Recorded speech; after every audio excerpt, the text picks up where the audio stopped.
Gadis ini sangat menggoda orang saat minum. Membungkuk di atas, membuat orang ingin melakukan sesuatu.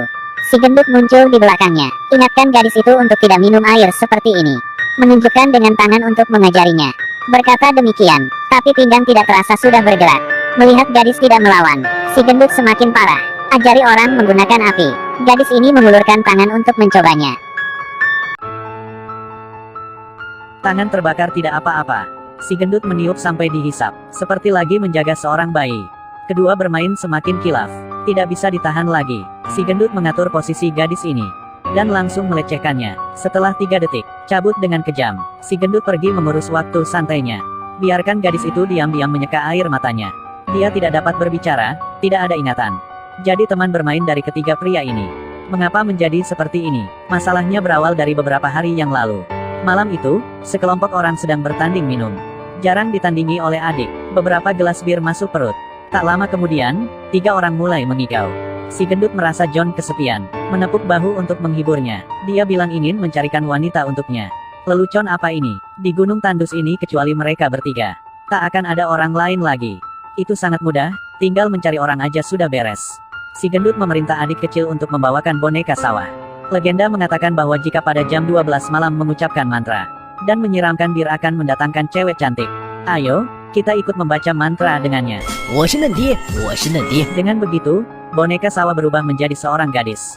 Keesokan paginya, mereka mengira masalah semalam hanya ilusi saja. Tak disangka, di dalam gudang benar-benar ada seorang gadis masih mengenakan pakaian rumput. John memanggil si gendut datang. Dia mengatakan untuk membawa gadis itu turun gunung. Dia sangat tidak setuju. Kamu lihat, bukannya bagus ada seorang gadis di desa ini. Lagi pula dia hanyalah boneka sawah. Dengan kata lain, si gendut adalah ayah kedua dari gadis ini. Setelah itu, dia membawa gadis itu masuk ke dalam. Kemudian terjadilah adegan seperti di awalnya. Setelah John mengetahui hal itu, memutuskan untuk diam-diam membawanya turun gunung. Tak disangka, gadis ini tidak menghargainya. Lalu melarikan diri. John mengejarnya sampai ke hutan, langsung menangkapnya. Melihat sekitar tidak ada orang, sebuah niat jahat muncul di pikirannya. Siapa yang akan menyelamatkan gadis ini? Dia terlempar ke tanah, dilecehkan oleh seorang pira di hutan liar. Setelah 3 detik, John membawa gadis itu kembali ke rumah kayu. Menyembunyikan orang dulu, baru diam-diam mendekati Albert. Kemudian merampas pergi senapan berburu. Mengetahui dari bahasa isyarat adik kecil, kalau si gendut menyuruh dia untuk menjaga di situ. Sekali dibilang, orangnya langsung datang. Tak lama kemudian, si gendut kembali. Tetapi John malah mengarahkan pistol ke hadapannya. Keduanya dalam masalah. Apakah hanya demi seorang gadis? Memutuskan tali persahabatannya, John tersenyum. Untuk mengakhiri perdebatan, dia meletakkan senjatanya.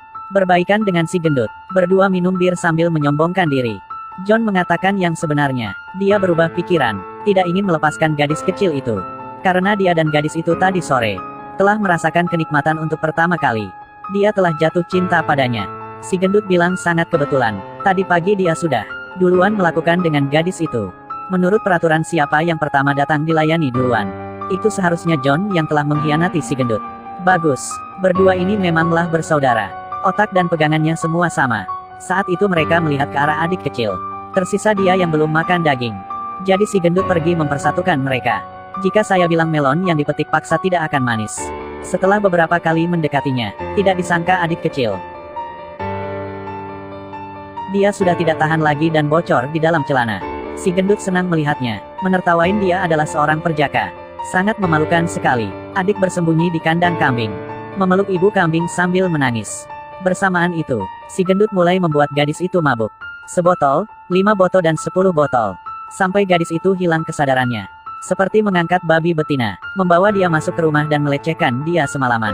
Saat di tengah pergerakan, tangan John kena digigit, tapi itu tidak mengganggunya. Untuk melakukan pelecehan itu, malam ini ditakdirkan untuk tidak tidur. Tapi besoknya, mereka semua akan dihukum. Mengerikan, gadis ini dikelilingi oleh para pria saat terbangun. Anda tidak dapat membayangkan apa yang dia alami. Setelah gadis itu bangun, hal yang pertama adalah mencari sebuah pisau. Lalu dia keluar rumah untuk melakukan sesuatu. Tak lama kemudian, para pria yang terbangun menuju ke peternakan. Baru masuk, mereka mencium ada bau darah. Bikin orang sesak. Semua kambing perutnya terbelah dan tergantung di balok. Ini adalah cara gadis itu untuk menghukum mereka.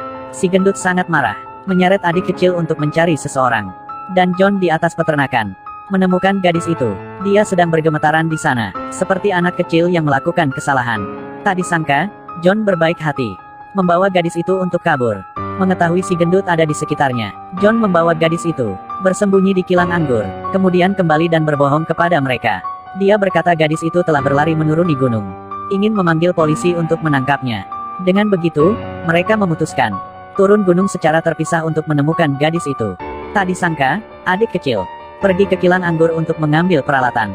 Baru masuk ke dalam sudah dilumpuhkan oleh gadis itu dengan botol bir. Melihat telah salah melukai adik kecil, dia berteriak. Tanpa diduga, si gendut mendengar suara itu dan menuju ke sana. Langsung mengunci pintu itu. Tidak tahu di dalam ada adik kecil. Nyalakan api untuk membakar tempat itu. Ingin membakar orang hidup-hidup. Gadis sangat cemas. Membuka atap dan panjat keluar. Berhasil melarikan diri. Tapi adik kecil menderita di sana. Si gendut menerobos masuk ke dalam api. Menyelamatkan orang. Menggunakan pakaian untuk memadamkan api. Sayangnya, karena sudah terlambat, adik kecil meninggal karena menghirup asap yang tebal. Yang lebih buruk adalah, setelah sampai di rumah, si gendut menemukan John. Karena terluka digigit oleh gadis tadi malam. Menderita leukemia, hanya bisa tunggu mati jika tanpa antibiotik. Saat itu, si gendut menemukan gadis itu di luar pintu. Dia bergegas mengambil kayu keluar dan memukul dia sampai pingsan. Lalu menggendong masuk ke rumah. Harus membuat gadis itu membayar semuanya. Mengikatnya ke balok untuk menyiksanya. Mengambil pisau dan bersiap membuat sebuah lubang di wajah cantik gadis itu. Saat krisis, John membawa pistol dan masuk ke dalam. Melukai si gendut dengan satu tembakan. Mengancamnya untuk melepaskan gadis itu. Masalah besar, anak muda ini sudah dihipnotis oleh siluman rubah ini. Si gendut hanya bisa melepaskan orang dan pergi. Tanpa diduga, tak lama kemudian, gadis itu mengambil pisau. Menusuk si gendut sampai tewas.